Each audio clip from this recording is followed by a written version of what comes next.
नमस्ते मित्रों। ये वीडियो चाइल्ड एब्यूज़ के बारे में है कि चाइल्ड एब्यूज़ हिंदुस्तान में बड़े पैमाने पे हो रहा है, पश्चिम से कई गुना ज़्यादा, और दो प्रकार के हैं। एक जो कि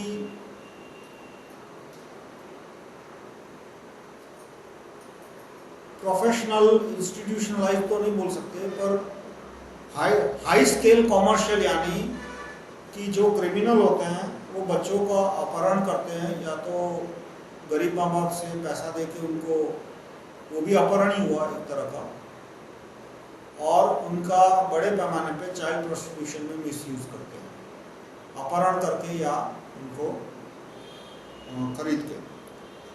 और दूसरा कि जिसमें बच्चा फैमिली में ही होता है और माँ बाप को पता नहीं होता, लेकिन और कोई दूसरे रिश्तेदार या तो पड़ोसी या तो आसपास के कोई लोग बच्चों को एब्यूज़ करते हैं। तो दो प्रकार के हुए। जो पहला एब्यूज़ है वो दूसरे से कई गुना ज़्यादा है, शायद 90-100 गुना ज़्यादा होगा। जो पहला है, जो पहला तरह का है जिसमें बच्चों का अपहरण होता है, उसमें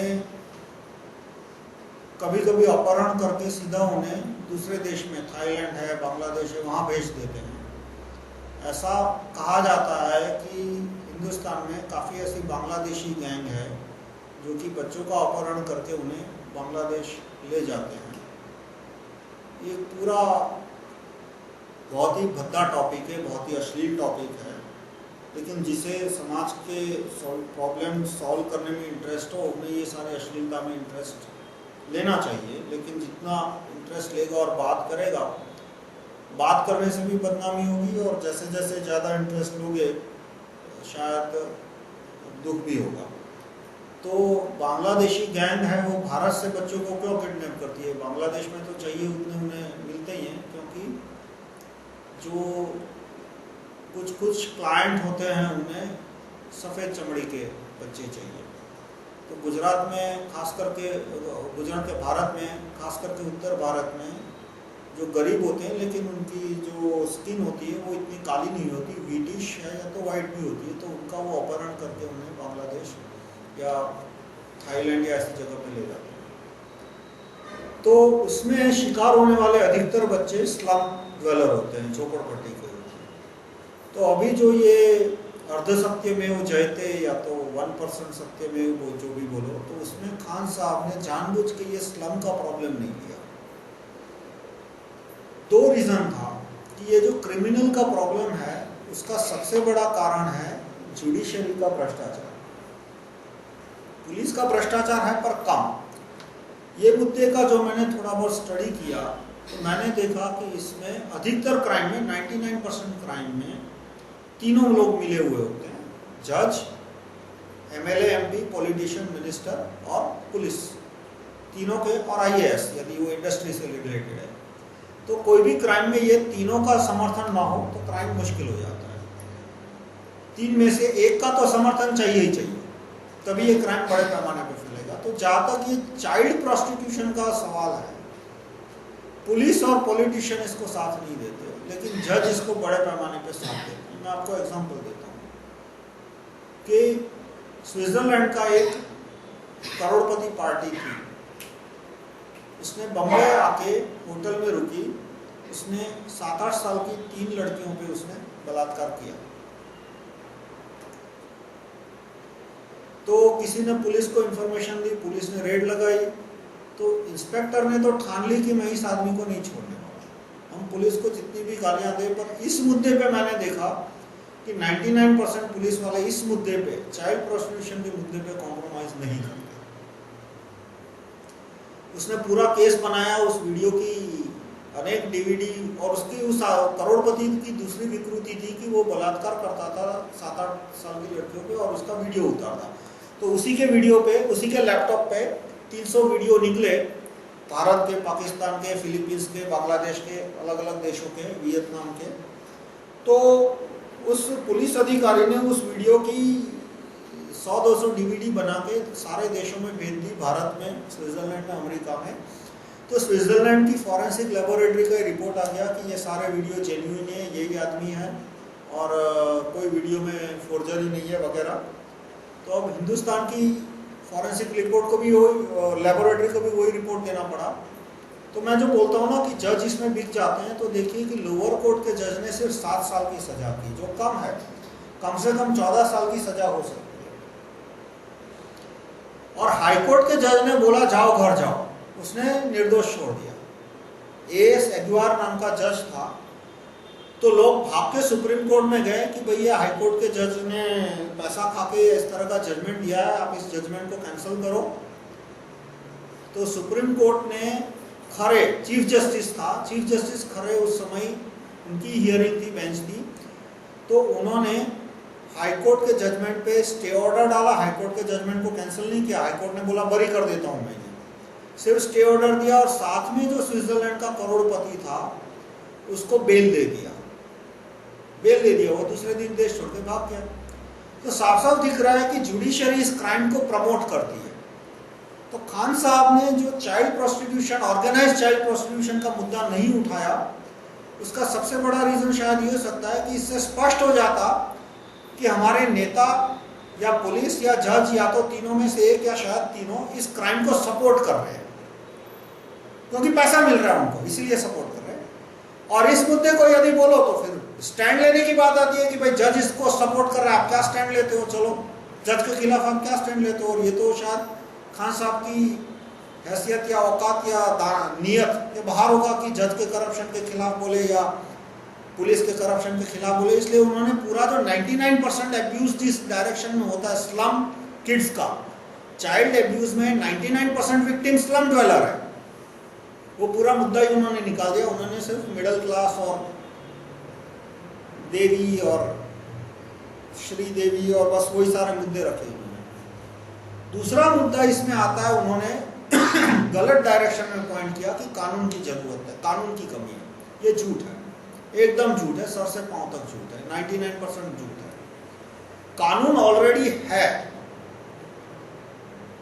किसी भी व्यक्ति पे वयस्क हो या 18 से कम उम्र का हो या 16 से कम उम्र का या 14 से कम उम्र का, उस पर बलात्कार करना आज भी जुर्म है। और 100 साल पहले 1882 में जब आईपीसी लिखी गई तभी भी उसमें था आर्टिकल 376 की यदि लड़की की उम्र 16 साल से कम है तो उस आदमी को 7 साल की, 10 साल की, 14 साल की जेल की सजा हो सकती है। दूसरा जो एब्यूज होता है, जो जिसमें स्पष्ट बलात्कार का केस न बनता हो, तो उसमें भी 3 साल की सजा का प्रावधान है, जो कि कम है। मैं मानता हूं ज्यादा होना चाहिए, इस बात में कोई डाउट नहीं है कि सजा बढ़ा के 7 साल 10 साल करनी चाहिए, पर 3 साल का तो प्रावधान है। दूसरा जो पॉइंट जुडिशरी के करप्शन पे आता है कि पूरी दुनिया में 2 प्रकार के केसों में 2 प्रकार के सेंटेंसिंग होते हैं, सीरियल सेंटेंसिंग और concurrent sentencing. Concurrent sentencing, serial sentencing में क्या फर्क है कि खून की सजा 14 साल। मेरा एक जगह झगड़ा हुआ किसी से, 3-4 आदमी थे, मैंने बंदूक निकाली, 4 लोगों को शूट कर दिया, 4 खून।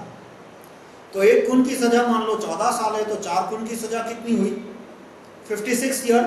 तो कभी कभी इसमें अदालत ये स्टैंड लेती है कि 14 साल, लेकिन 14 4 सेंटेंस लेकिन कॉन्करेंट, यानी कि एक साथ एग्जीक्यूट हो गए, यानी कि मैं 14 साल में निकल जाऊंगा। और दूसरा होता है सीरियल सेंटेंसिंग, कि जिसमें 14 साल एक सेंटेंस खत्म होगा, फिर दूसरा शुरू होगा, फिर तीसरा शुरू होगा, फिर चौथा शुरू होगा। तो अमेरिका की अदालत क्या स्टैंड लेती है कि यदि आदमी ने एक क्राइम किया है और उस एक घटना के अंदर यदि 3-4 क्राइम किए हैं तो कॉन्करेंट सेंटेंस होता है। लेकिन उसने एक चाइल्ड एब्यूज किया, उसके 2 दिन बाद दूसरा चाइल्ड एब्यूज किया, फिर 3 दिन बाद, हफ्ते बाद तीसरा चाइल्ड एब्यूज होगा, तो भारत की अदालत इस पे पहले तो सेंटेंस ही नहीं देती, गलती से दे भी दिया तो कॉन्करेंट कर देती है। कॉन्करेंट कर देती यानी उसने 10 बार चाइल्ड एब्यूज किया, अलग अलग लड़कों को एब्यूज किया, तो 3-3 साल मिला के 30 साल की सजा हो सकती है कानून, आज के कानून के मुताबिक।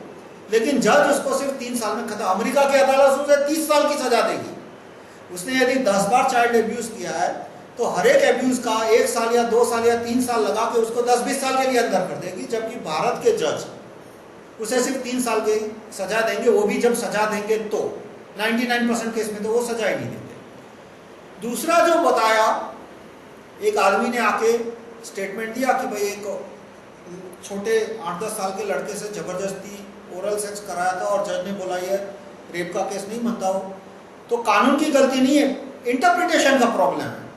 दुनिया के कोई लिखित कानून कंप्लीट नहीं होते, इसीलिए तो सुप्रीम कोर्ट और हाई कोर्ट के जज को इंटरप्रिटेशन का पावर दिया जाता है सारी दुनिया में, कि वो केस के मुताबिक उस कानून को अप्लाई करे और उस कानून को एक्सटेंड भी कर सकता है, और अनेकों बार किया है। अमेरिका में, ब्रिटेन में, भारत में अनेक बार न्यायाधीशों ने कानून को एक्सटेंड किया है नए केस में बनी हुई घटना को देखे हुए। तो ये जो हाईकोर्ट के जज ने जो फैसला किया, it's a case of corruption, कि साफ साफ दिख रहा है कि ये भी एक प्रकार का रेप है, लेकिन हाईकोर्ट के जज ने बोला कि ये रेप नहीं बनता, तो इसका मतलब कि जज रिश्वतखोर है, कानून की गलती नहीं है। कानून सुधारने से मुझे कोई प्रॉब्लम नहीं है, किसी को कानून को और क्लैरिफाई करना हो, क्लियर करना हो तो अच्छी बात है, पर यह कहना कि ये क्राइम इसलिए हो रहे हैं क्योंकि कानून नहीं है, यह सरासर झूठ है। लोगों को गलत दिशा में डालने की कोशिश है। क्यों गलत दिशा में डाला जा रहा है? क्योंकि जो प्रॉब्लम है, प्रॉब्लम की जड़ है जुडिशरी का करप्शन, उसको ढकने की कोशिश हो रही है। दूसरा, इस प्रकार के क्राइम में सबसे इंपॉर्टेंट चीज है कि जो क्रिमिनल है उसका पब्लिक में नार्को टेस्ट लेना, क्योंकि ये कोई कागज पे तो सबूत छोड़ने नहीं वाला। जो लड़का है वो भी ठीक से कभी कभी बयान नहीं दे पाता, और ये भी कभी कभी पॉइंट आता है कि भाई एक आदमी के बयान पे तुम किसको जेल की सजा करो ना करो, कितनी लंबी जेल की सजा करो। इसलिए जो क्रिमिनल है जिसने बच्चों पे छेड़खानी की है या बलात्कार किया है, उसका पब्लिक में नार्को टेस्ट होना चाहिए। तो नार्को टेस्ट होता है तो कभी कभी आदमी बता देगा कि उसने तस्वीरें ली थी, तस्वीरें इस जगह पे छिपा के रखी है, तो जब नार्को टेस्ट को एविडेंस नहीं मानना चाहिए। नार्को टेस्ट को एविडेंस मानना भी नहीं चाहिए, माना भी नहीं जाता, लेकिन नार्को टेस्ट के जरिए एक फिजिकल एविडेंस हाथ में आ गया कि उस आदमी ने बोल दिया नार्को टेस्ट में कि उसने यहाँ पे तस्वीर छिपा के रखी है या वीडियो छिपा के रखा है, वो तस्वीर हाथ में लग गई, एक मटीरियल एविडेंस बन गया कि भाई ये आदमी सचमुच क्रिमिनल है और उसको सजा दी जा सकती है। तो ये सारे उपाय है जो मैं सजेस्ट करता हूं कि एक तो चाइल्ड एब्यूज के केस में narco test in public compulsory होना चाहिए। दूसरा, अधिकतर जज करप्ट है, हमारे रिश्वतखोर है, उनको अपने रिलेटिव की प्रैक्टिस बढ़ानी होती है, तो जो चाइल्ड एब्यूजर है वो उसके रिलेटिव को जज वकील बना देगा और दे देगा 1 लाख 2 लाख 5 लाख फी, 50 लाख जो भी जैसा कैपेसिटी, जज उसको बरी कर देगा। जैसे आपने खरे के केस में देखा, उसमें मैंने अफवाह ये सुनी थी, जो सुप्रीम कोर्ट के वकीलों में ये अफवाह थी कि वो जो करोड़पति था उसने कुछ 15 करोड़ रुपया खर्चा किया और खरे ने उसको बेल दे दिया, सुप्रीम कोर्ट के चीफ जस्टिस खरे ने। ये सुप्रीम कोर्ट के वकीलों में अफवाह थी। ये तो जब उस आदमी का या तो खरे का नार्को टेस्ट लेंगे तभी पता चलेगा कि कितना पैसा सचमुच दिया गया था या लिया गया था। तो चाइल्ड एब्यूज के केस में नार्को टेस्ट इन पब्लिक होना चाहिए। दूसरा, जज करप्ट है इसलिए फैसला जूरी को सुनाना चाहिए। ये जूरी ट्रायल बहुत इंपॉर्टेंट है। अमेरिका में चाइल्ड एब्यूज कम है, अमेरिका में चाइल्ड प्रोस्टिट्यूशन तो 0 है, ऑर्गेनाइज्ड चाइल्ड प्रोस्टिट्यूशन तो अमेरिका में 0 है। वो 0 इसीलिए क्योंकि वहाँ जजमेंट जूरी देती है और जज नहीं देता। जूरी सीधा उसको 10, 20, 50, 100 साल के लिए अंदर कर देती है। जूरी है वो अक्सर कॉन्करेंट सेंटेंसिंग देती है और सीरियल सेंटेंसिंग देती है कि आदमी ने 50 क्राइम किया है तो 2-2 साल की सजा, लेकिन 2 साल फिर 2 साल फिर 2 साल, यानी आदमी 100 साल के लिए अंदर। अमेरिका में 300 साल के सेंटेंस सुनाए गए सीरियल सेंटेंसिंग करने की वजह से। भारत के जज है वो पैसा ले लेते हैं, कॉन्करेंट सेंटेंस बना देते हैं, तो आदमी ने 10 क्राइम किए हैं, एक क्राइम के लिए 1 साल की सजा होती है, लेकिन 1 साल में सारी सजा 10 हो गई, 10 क्राइम की सजा पूरी। तो सेंटेंसिंग का पावर जूरी के पास होना चाहिए, न कि जज के पास। और फाइनल इसमें राइट टू रिकॉल जज भी इंपॉर्टेंट बनेगा, क्योंकि जज यदि बोलता है कि ओरल सेक्स से वो रेप नहीं हुआ तो ऐसे जज को नौकरी से निकाल देना चाहिए। इसमें कानून सुधारना चाहिए, उसकी मैं मना नहीं करता, कानून नहीं सुधारना चाहिए, पर ऐसे जज को भी तो नौकरी से निकाल देना चाहिए। तो राइट टू रिकॉल जज इसमें इंपॉर्टेंट आ जाता है कि राइट टू रिकॉल जज होगा तो जज पब्लिक एक जज को नौकरी से निकाल देगी तो हाईकोर्ट में जितने भी 600-700 जस्टिस है वो सब सीधे हो जाएंगे और इस तरह से उल्टे सीधे जजमेंट देना बंद कर देंगे। तो ये सारे मुद्दे तो खान साहब कवर कर नहीं सकते, क्योंकि नार्को टेस्ट का तो खान साहब विरोध करते हैं। खान साहब क्यों नार्को टेस्ट का विरोध करते हैं? क्योंकि उनके बॉलीवुड में बहुत सारे दोस्त है जो कि प्रोड्यूसर, डायरेक्टर वगैरह है, फाइनेंसर है। तो वही बॉलीवुड के दोस्त प्रोड्यूसर, फाइनेंसर है, तो उनको क्या प्रॉब्लम है नार्को टेस्ट से? इसलिए क्योंकि वो डायरेक्टर, प्रोड्यूसर है, वो दाऊद भाई से हेल्प लेते हैं फाइनेंशियल हर तरह की, और दाऊद भाई नहीं चाहते कि भारत में पब्लिक को नार्को टेस्ट के बारे में इंफॉर्मेशन भी मिले।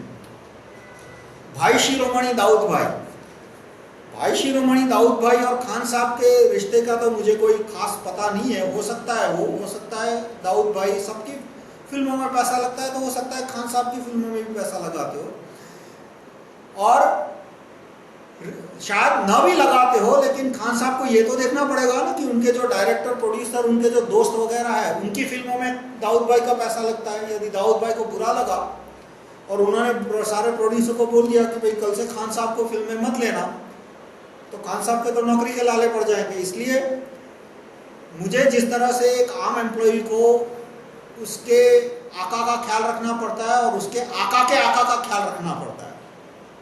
आका के आका आपसे डायरेक्ट रिलेशन में ना हो, लेकिन आपके आका है और उनके आका है, उनके बाप है वो, तो इस तरह से बाप का ख्याल रखना पड़ता है, बाप के बाप का भी ख्याल रखना पड़ता है।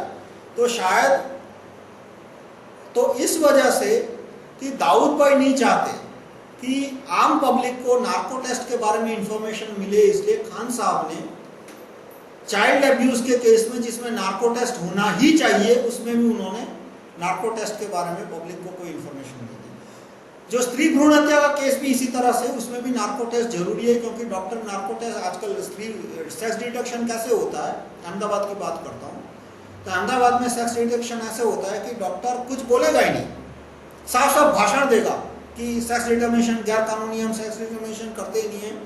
फिर सोनोग्राफी करने के बाद एक लाइन बोलेगा कि आपको और जानकारी चाहिए तो 5-10 हज़ार, 5,000 का खर्चा होगा। बस एक ही लाइन बोलेगा कि और जानकारी चाहिए तो 5,000 देने पड़ेंगे। और वहाँ कोने में एक आदमी खड़ा होगा जो कि हॉस्पिटल का स्टाफ है ही नहीं, स्टाफ पेरोल पे ही नहीं है, ना डॉक्टर से उसका कोई कनेक्शन है, डॉक्टर कभी उसको फोन नहीं करेगा, उसको कभी पर्सनली मिलेगा नहीं, हॉस्पिटल के पेरोल पे नहीं होगा। वो आदमी जो कपल है जिसने सोनोग्राफी कराई, उसको बाहर आके बोलेगा कि आपको और इंफॉर्मेशन चाहिए तो 5-1 हज़ार लगेगा, और जब वो 5,000 देगा तो वो आदमी सिर्फ एक ही वाक्य, एक ही शब्द बोलेगा, जय हनुमान या जय अम्बे, खत्म। अब